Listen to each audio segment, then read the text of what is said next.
Hello everyone, it's July 29th, 2020, and we are in the middle of harvesting our homegrown hops. You can see here this is quite a large plant. These were actually here when we bought the house in 2016, and so they are probably a good 10 years old, this plant. They were planted by the previous owners some years before we bought the property, so they're at least 10 years old. They're very established, really cool looking plant, and they are very vigorous. These will just be 1 year's growth, so basically at the end of the year all of these vines that you see will die and be cut down right to the ground, and the next year they'll regrow new vines. So they don't, in other words, these particular vines don't survive into year 2. The plant sends up new vines every single year, so that's amazing when you think 1 year's growth is that much.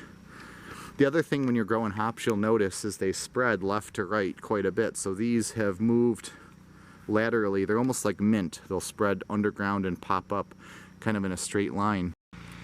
So it's time to harvest the hops, and one of the things you want to do to determine when they're ready to harvest is you'll see they become nice and large. You can zoom in a little bit, you can sort of see it's a nice cone. They'll also, when you break them apart, have a yellowish powder in them, and that's pretty much all the hop flavor. So you can kind of break them apart and you can sort of see the yellowish powder inside there. Then you know they're ready, and you can just smell them, and they have the hop smell, and if they're broken you can still use them, because what we're going to do is harvest these, and as you can see it's quite a time-consuming thing to harvest. We'll harvest them and then we'll dehydrate them and use them for homebrew later on. So we're just going to go about picking these. That's all you really do, is just pick them.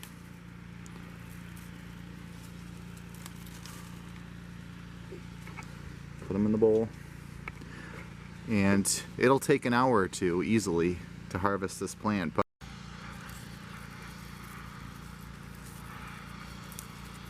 someone down the street is pressure washing, so you can hear that in the background. One thing you want to be careful of when you're picking hops, just something to be aware of, is if you brush these leaves and especially the branches or the stems against your skin too much, it can really irritate your skin. At least it does for me, it does for both of us.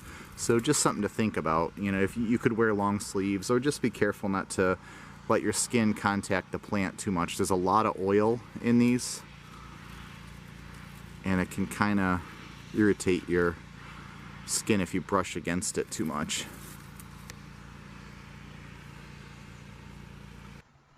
So here's a tip for you to avoid having to do this all on the top of a ladder. What we like to do is cut the tops off and then just kind of toss them on the ground in a pile, and then it's very easy to just at your leisure pick off the hops from the cuttings. A lot easier than trying to do that standing on a ladder.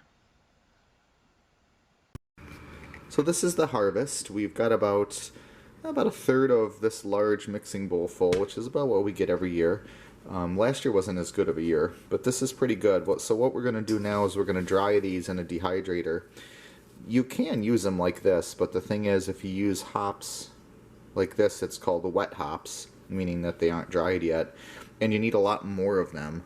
And they also kind of suck up a lot more of the beer when you're doing brewing. So it's always nice to dry them. So we're going to put them in a food dehydrator, and it only takes maybe 8 hours or so, and they're nice and dry, and from there we just package them in a vacuum seal package and put them in the fridge to store them, and they'll last for quite a long time. We typically just make the beer out of these in late summer, so in a few weeks, so it's sort of like one of our fall brews. But this will make probably one 10-gallon batch, because you have to remember, we're not sure exactly what kind these are. When we moved in, the previous owners weren't sure. They had just planted them years and years ago because they thought it would be neat to grow hops, and so we call them Springville hops because we're in Springville. But the cool thing is, and anyone who grows hops at home kind of knows this, it's hard to exactly tell the alpha acid content of these, so we just kind of ballpark it around 4 or 5 alpha acid when you put your recipe together, and it seems to come out pretty well. I mean, I wouldn't be able to tell the difference anyway if there were 6 or 7. Most people wouldn't. it comes out hoppy, it's tasty. So, you know, it's just a fun brew that we do. But again, we're not worried about getting every single hop off the plant. There may have been some on there still, but this took about 2 hours, a little over 2 hours to pick these by hand without damaging the plant. So we'll just put these in the dehydrator for 8 hours, and then we'll package them, and then they'll be ready to use. Okay, so putting them on the dehydrator, you basically just lay them out on the tray. This is a good time too if you see any leaves, like here's a leaf, just kind of pick that out of there. You don't really want those in there. They don't add anything in terms of flavor. You know, when they process hops, there's a few leaves mixed in there anyway. Not going to hurt anything, but like I said, it doesn't really contribute anything you want. I just like to spread them out. Since we have 4 trays, there's no reason to crowd them. The more spread out they are, the faster they'll dry. And so we're just going to load these up, and then we'll get them dehydrating.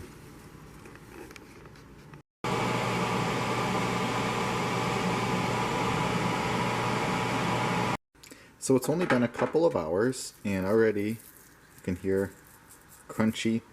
When they're dry, they're ready to go. You know, you don't want to dry them out too much or heat them up too much. So this is the finished product. It's about 45 grams, which is about 1.5 ounces. A little bit better than last year. Last year we only had 40 grams, but 2 years ago we had 6 ounces. This is only, as I said, about 1.5 ounces.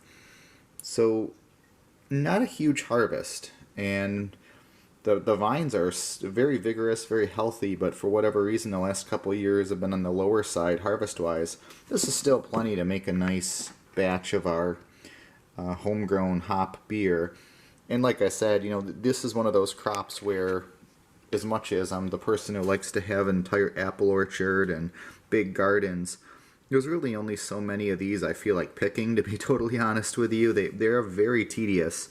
You know, this was a couple hours of just picking, and it's a lot of very labor-intensive work, but they are fun. I mean, they're a neat plant. You don't even have to pick them. You can just grow them for their ornamental quality. But since we do home brewing, that's really the only reason you'd ever pick them. Otherwise, they're just a really neat plant to grow and, you know, attract bees and so forth. But this is the finished product, so we're just going to put these in a vacuum seal bag. I'm going to throw them in the freezer to preserve them.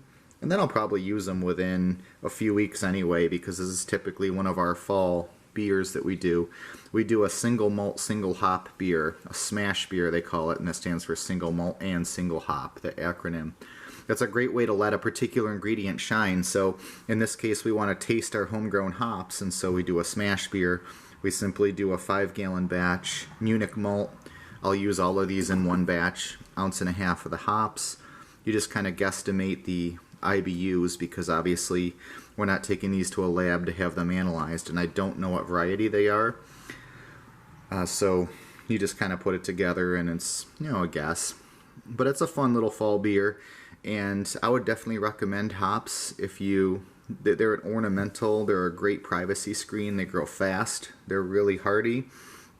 Nothing really bothers them. Even the Japanese beetles, they've skeletonized a leaf here or there, but they don't really do a whole lot of damage to them. So thank you for watching our video on homegrown hops.